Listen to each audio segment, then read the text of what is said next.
बिस्मिल्लाहिर्रहमानिर्रहीम, अस्सलाम वालेकुम नाजरीन। मैं हूं बाबर हयात और आप देख रहे हैं 24/7 उर्दू न्यूज पर। होम एक्सपेंस के ताउन से बाबर हयात शो। नाजरीन, पाकिस्तान की क्रिकेट में बड़ी हलचल मच गई है और वो हलचल मची है रमीज राजा के जाने के बाद और नजम सेठी एंड कंपनी की आज धमाकेदार एंट्री हुई है पाकिस्तान क्रिकेट बोर्ड में। और आते ही जबरदस्त किस्म की खबरें सामने आ रही हैं, कुछ बड़ी ही अच्छी खबरें सामने आ रही हैं। और इसके अलावा बड़ा बयान दिया है उन्होंने पाकिस्तान की टीम में तब्दीली के हवाले से, यानी न्यूजीलैंड के खिलाफ जिसको आप कह सकते हैं कि बड़ा ही कमजोर किस्म का स्क्वाड जो पाकिस्तान का मुंतखब हुआ है, उस पर नजम सेठी ने क्या कहा है, क्या तब्दीलियां उसमें मुमकिन हो सकती हैं, इस हवाले से नजम सेठी का क्या कहना था, आपको मुकम्मल अपडेट करने जा रहा हूं। और इसके अलावा नजम सेठी के आते ही मोहम्मद आमिर और शर्जील खान की एंट्री भी हो गई है, उनकी जानिब से भी कुछ खबरें आ रही हैं जो आज आपके साथ शेयर करने जा रहा हूं। इसलिए बड़ा इंपॉर्टेंट प्रोग्राम है, आखिर तक मेरे साथ रहिएगा। अगर आप हमारे नए व्यूअर हैं तो प्लीज हमारे इस चैनल को जल्दी से कर दीजिएगा सब्सक्राइब और बेल आइकन को पुश करना मत भूलिएगा। मुझे फॉलो कीजिए इंस्टाग्राम पे @बाबर हयात शो और हमारे पेज को फेसबुक पे लाइक कर लीजिएगा। तो जनाब, आज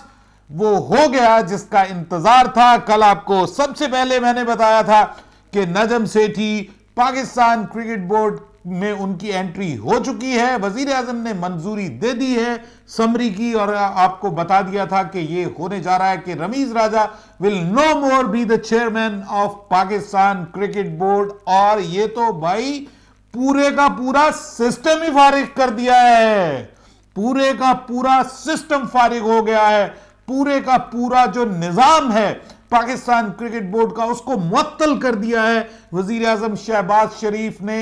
अब कोई भी पुरानों में बाकी नहीं रहा, रमीज राजा की रजीम का खात्मा हो गया है, यानी उनकी हुक्मरानी का खात्मा हो गया। और उनके साथ उनके जितने भी सब ओहदेदारान थे जिनकी मौजें लगी हुई थी, जिनके लिए रावी चैन ही चैन लिख रहा था, उनका चैन उड़ गया है और उनकी सबकी जो दिहाड़ियां लगी हुई थी वो दिहाड़ियां खत्म हो गई हैं, क्योंकि पीसीबी में अब सिर्फ एक 14 रुकनी कमेटी इसको चलाएगी और उसके हेड नजम सेठी हैं। और जबरदस्त चीज यह है कि इसमें 3 क्रिकेटर्स को शामिल किया गया है, साबिक 3 क्रिकेटर्स को शामिल किया गया है। एक तो हारून रशीद हैं, वो तो मेरे ख्याल में नजम सेठी के हम उम्र ही हैं, उनके पुराने दोस्त हैं, तो उन्होंने कहा उनको शामिल कर लिया जाए।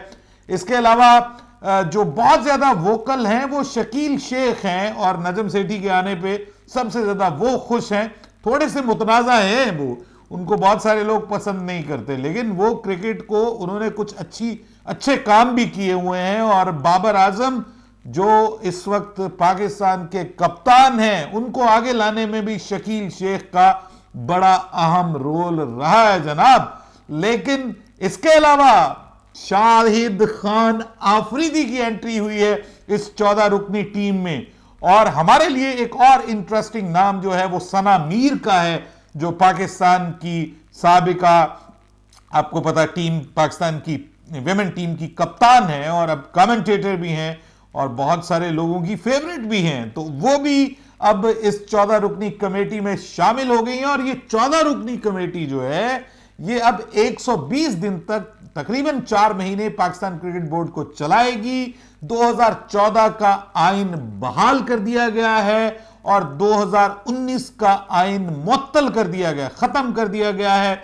और यूं 2014 के आइन के तहत डिपार्टमेंटल क्रिकेट अब असूली तौर पर पाकिस्तान में बहाल हो गई है। रमीज राजा साहब बाय बाय टाटा हो गए हैं और अभी तक वैसे बड़े खामोश हैं, बड़ी खामोशी छाई हुई है और उनकी तरफ से कोई जवाब नहीं आ रहा। सुनने में आ रहा था कि वो कानून का दरवाजा खटखटाने की कोशिश कर रहे हैं, लेकिन खबरें ये आ रही हैं कि वो अभी तक मुशावरत कर रहे हैं, डिस्कशन कर रहे हैं कि क्या होना चाहिए और क्या नहीं होना चाहिए। लेकिन मेरे ख्याल में बेहतरीन रास्ता यही है कि अब उनका दौर खत्म हो गया और वो बाय बाय करें और अपने यूट्यूब चैनल रमीज स्पीक्स पे आके हमें ये बताएं कि पाकिस्तान को कैसे खेलना चाहिए, क्योंकि ये वो अपने चैनल पे बहुत अच्छा बताते हैं, लेकिन जब वो चेयरमैन बने तो फिर भूल गए। तो हम चाहते हैं कि उनको दोबारा याद आए और फिर वो बताएं कि बाबर आजम कैसे सेल्फिश क्रिकेट खेलते हैं। ठीक है जी, ये उन्होंने अपनी YouTube चैनल पर एक बड़ी वीडियो उनकी वायरल हो रही है जिसमें उन्होंने कहा कि बाबर आजम सेल्फिश क्रिकेट खेलता है, इसके ऊपर बात होनी चाहिए टीम मीटिंग में। तो जब वो खुद बने तो उन्होंने बात करना ही छोड़ दी इसके हवाले से।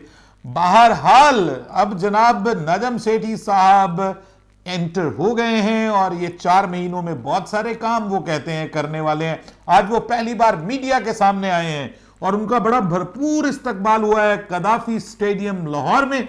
और वो इस्तकबाल पहले ही लोग उनसे पूछना चाह रहे थे कि वो क्या करना चाह रहे हैं, और मैं भी बहुत ज्यादा इस हवाले से इंटरेस्टेड था और मैं चाह रहा था कि यार कुछ टीम में कुछ तब्दीली होनी चाहिए, कुछ 1-2 लोगों को आना चाहिए। मीर हमजा की हम बात कर रहे हैं, मोहम्मद अब्बास की हम बात कर रहे हैं, इनको टीम का हिस्सा होना चाहिए। तो क्या इनको टीम में शामिल किया जाएगा या नहीं किया जाएगा, ये मेरा सबसे बड़ा सवाल था। बहरहाल उनकी मीटिंग हुई आपस में जो 14 रुकनी कमेटी, और उसके बाद ये पूरे का पूरा जो 14 रुकनी कमेटी का सेटअप है ये बाहर बैठा और सहाफियों को के सवालों के जवाब दिए और उन्होंने ब्रीफ भी किया। अच्छा, जो हमारे लिए सबसे इंपॉर्टेंट चीज है, उन्होंने अफसोस का इजहार किया। उन्होंने कहा कि काश गुज़िश्ता शाम पाकिस्तान की क्रिकेट टीम का ऐलान ना होता और हम इसके ऊपर डिफरेंट आइडिया से चलते, यानी कप्तान भी तब्दील हो सकता था, यानी इसमें जो है वो बहुत सारी टीम के अंदर भी तब्दीलियां पॉसिबल थी और नए आइडियाज के साथ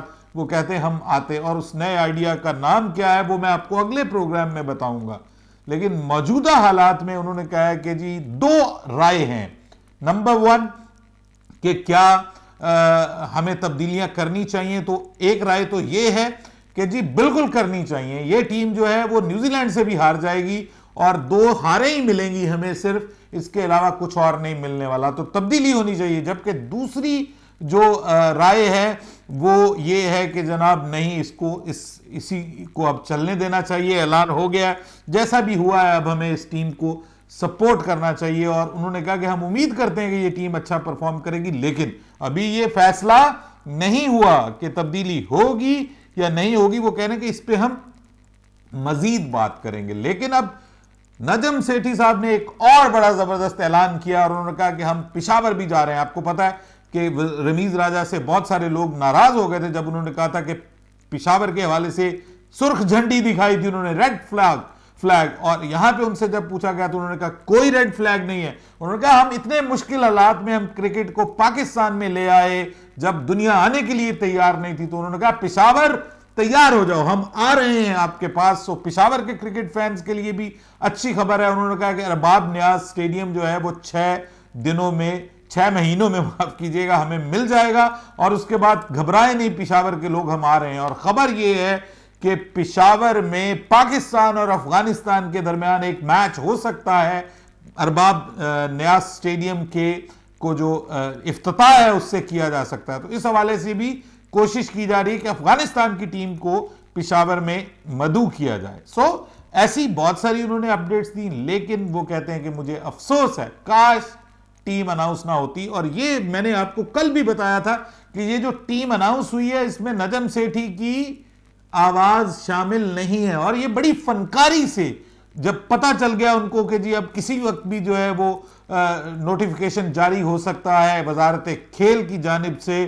तो उन्होंने फौरी तौर पर उन्होंने कहा जी जाते जाते तो अपने लोगों को ऑब्लाइज करें ना, दोस्तियां निभाएं। तो हसन अली को ले आए, खैर कामरान गुलाम को तो ठीक लेकर के आए, लेकिन तब्दीलियां तो और भी होनी चाहिए थी। वाई रिजवान को ठेका लिया हुआ रिजवान ने, उसको रेस्ट दें, उसकी जगह किसी और बल्लेबाज को शामिल करें। और जो है वो सैफी भाई के साथ जो है वो क्या तकलीफ है, क्या प्रॉब्लम है, शान मसूद के साथ क्या तकलीफ क्या प्रॉब्लम थी कि जो उन्हें जो है वो पहले 2 टेस्ट मैचेस में हिस्सा नहीं दिया गया। इस पे शान मसूद के हवाले से उन्होंने अपने एक प्रोग्राम में बात किया। उन्होंने कहा कि शान मसूद को आप क्यों नहीं खिला रहे इंग्लैंड के खिलाफ, हालांकि इंग्लैंड की टीम को जो सबसे ज्यादा समझता है वो शान मसूद है।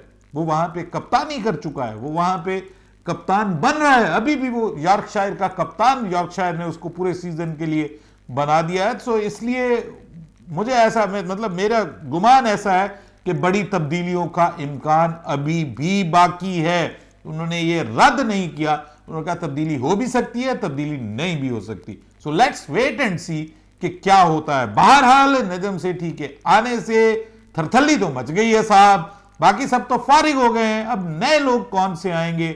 ऑब्वियसली एक नई सिलेक्शन कमेटी आएगी, कौन आएगा कौन नहीं आएगा ये हमें जरूर देखना पड़ेगा। लेकिन आमिर का दिल जो है वो गार्डन गार्डन हो गया है और आमिर ने धमाकेदार एंट्री दी है नजम सेठी की आमद के फौरन बाद, और उन्होंने ट्वीट किया है और कहा है कि right man for the right job.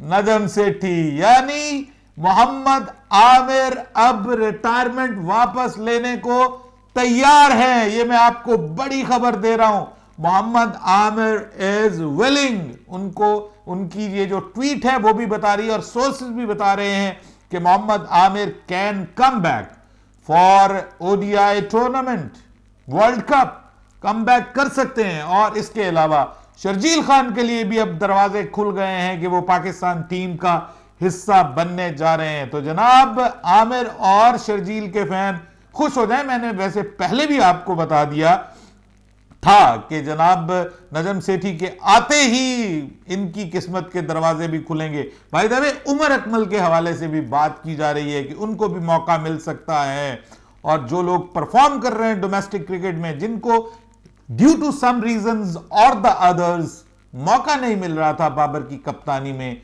अब उनको भी मौका मिल सकता है। लेकिन अगर अचानक अब तब्दीलियां होती हैं पाकिस्तान के न्यूजीलैंड के स्क्वाड में तो कुछ ना कुछ गड़बड़ हो सकती है, टीम की तरफ से भी रिएक्शन आ सकता है। लेकिन इस वक्त मुकम्मल तौर पर खामोशी है। बहरहाल मुबारकबाद, हम सबको खुशी की खबर यह है कि जो न्यूजीलैंड की टीम है वो पाकिस्तान पहुंच गई है और होटल भी पहुंच गई है कराची में, और आज का दिन वो करेगी आराम, और उसके बाद फिर कल से प्रैक्टिस होगी और फिर 26 से पहला टेस्ट मैच होगा। सबकी नजरें अब इस तरफ हैं कि आमिर और शर्जील के हवाले से लोग बहुत ज्यादा इंटरेस्टेड हैं। प्लस क्या अभी भी तब्दीलियां हो सकती हैं पाकिस्तान के स्क्वाड में, इस पे इंतजार है सबको। क्या कोई सरप्राइज आएगा या नहीं? लेट्स वेट एंड सी। बाबर हयात को इजाजत दीजिएगा, अल्लाह हाफिज।